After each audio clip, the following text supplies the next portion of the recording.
Students, आज सी language हम लोग सीखने जा रहे हैं। सी लैंग्वेज में पहला सबसे इम्पॉर्टेंट देखिए, हम पहले तो ये देखते हैं कि हिस्ट्री क्या है। ठीक है, सी लैंग्वेज की हिस्ट्री क्या होती है, सी लैंग्वेज कहाँ से आई, वो कैसे बनेगी और उसमें फंक्शनल प्रोग्रामिंग क्या होता है, क्योंकि आपको ये सीखना ज़रूरी है।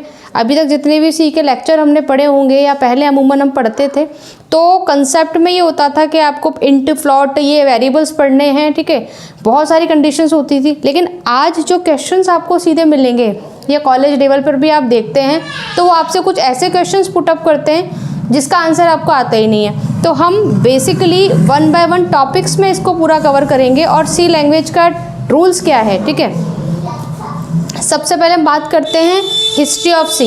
What is the meaning of history of C. देखो, हिस्ट्री जो सी की होती है उसमें हमें 3 या 4 बातें ही याद रखनी है जो हमारे कंटेंट में शामिल है और जिससे क्वेश्चंस बन सकते हैं। पहला, 1960 में इसको एटी एंड बेल लैब में इसको इंट्रोड्यूस किया गया। सी का जो आना है, मतलब सी क्यों यूज़ की गई, पहली चीज़ तो उसकी नीड क्या थी। देखिए, जितने भी यूनिक्स ऑपरेटिंग सिस्टम होते हैं, यूनिक्स को बनाने के लिए क्या थी, सी लैंग्वेज आई थी।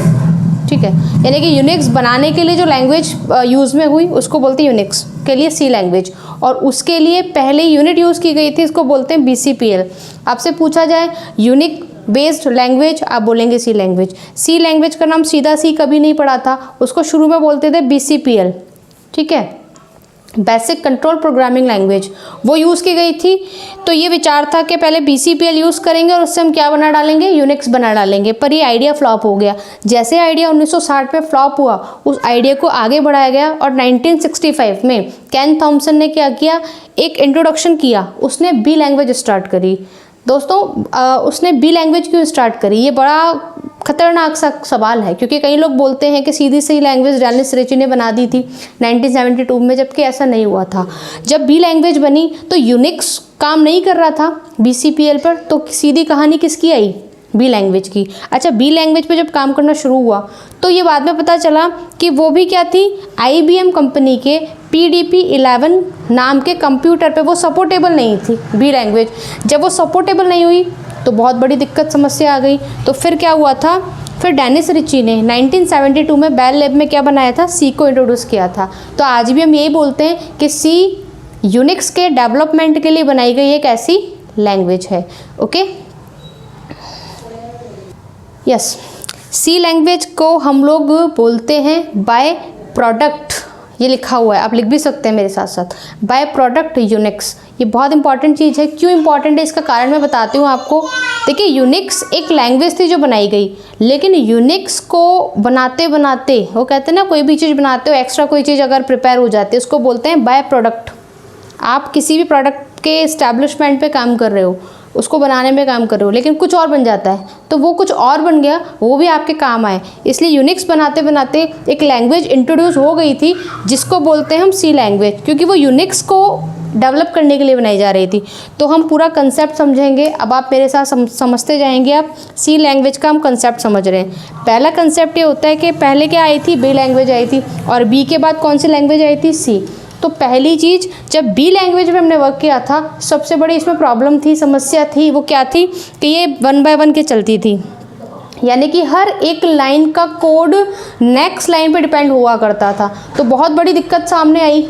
सबको ये लगा कि यार, अगर हमें 250 लाइन का कोड लिखना पड़े, समझ रहे हैं, 250 लाइन का कोड लिख के अगर 250 में से 50 लाइन में अगर एरर आती है दोस्तों, तो आपको 1 से लेकर के 250 लाइनें पूरी चेकआउट करनी पड़ेगी कि कहीं लाइन के पहले एरर तो नहीं या फिर लाइन के बाद एरर तो नहीं है।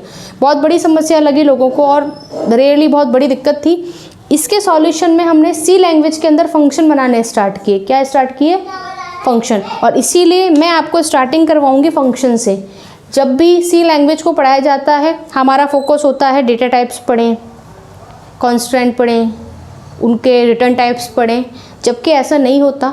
वो एक रूल्स होता है। ठीक है, हम लोग रूल्स को ना तोड़ते हुए भी चलेंगे, लेकिन सिलेबस में हम पहला वर्क करेंगे फंक्शन पे, क्योंकि अगर आपको सी का फंक्शन समझ में आ गया तो आपको पूरी सी समझ में आ गई, और अगर फंक्शन समझ में नहीं आता है तो सी का कोई कंसेप्ट आपके काम का नहीं है।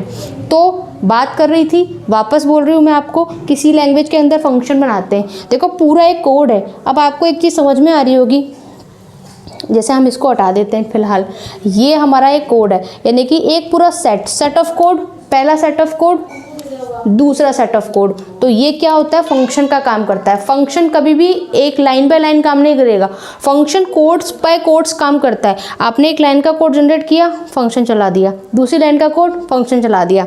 तो कुछ आपको पूछा जा सकता है कि फंक्शंस की क्वालिटीज़ क्या हैं, तो आप बोल सकते हैं फंक्शंस क्या होता है, इंडिपेंडेंट होता है, वो किसी पर डिपेंड नहीं होता। आपको अगर एक लाइन में दिक्कत आई है तो आप उसको ही चलाएंगे, पूरा प्रोसेस ना करें, ठीक है।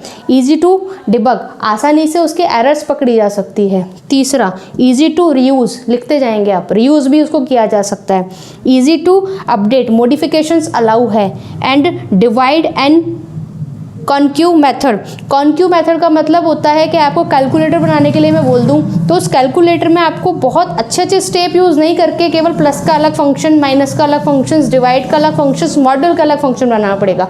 और अगर दिक्कत होगी प्लस को चेक करेंगे, दिक्कत होगी माइनस को चेक करेंगे। तो ये क्या है दोस्तों, ये फंक्शन की यूनिट है और इस तरीके से हम सी को बहुत अच्छे से समझ सकते हैं। तो हम इस पे हमने क्रॉस मारा, हमें वी लैंग्वेज नहीं पढ़नी थी, प्रॉब्लम थी, इसीलिए हमने क्या पढ़ना स्टार्ट कर दिया, यानी कि हमारे एवज में कौन सी लैंग्वेज आ गई, सी लैंग्वेज। इसीलिए सी को बोलते हैं high level language. Okay, thanks for watching.